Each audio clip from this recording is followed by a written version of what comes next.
لە کەعبەوە بەڕێکەوتیم بوڕاق چەشنی پەروە نەبوو فەڵەستین ڕێزی پێدرا و قودس سەفارەتخانە بوو لەوێ ئیمامی نوێژکەری سەرجەم پێغەمبەران بوو ئەی ڕێبواری میعراجی دوور ڕێگات بڕی ئاسمانەکان بەبێ سنوور فریشتەی نور کۆتا سیدرە و بەیتی مەعموور عەقڵی ئادەمی پەینابا بە ئەو گەشتە ئاسمانیە ئابە و ڕێز و میوانیە بێ تەسدیقی ئەبوبەکر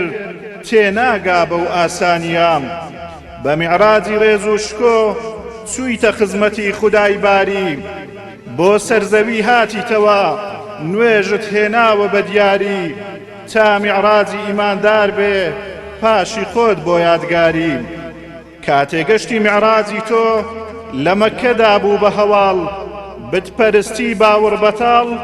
قەبەوزل و عەقڵ مناڵ بەتوانجی تاڵ لێت کەوتنە قاڵ تا ئەوانەی باوەڕدار بوون ملکەتی پەروەردگار بوون وتیان هەرچی بڵێ وایە چونکە پێغەمبەری خودایە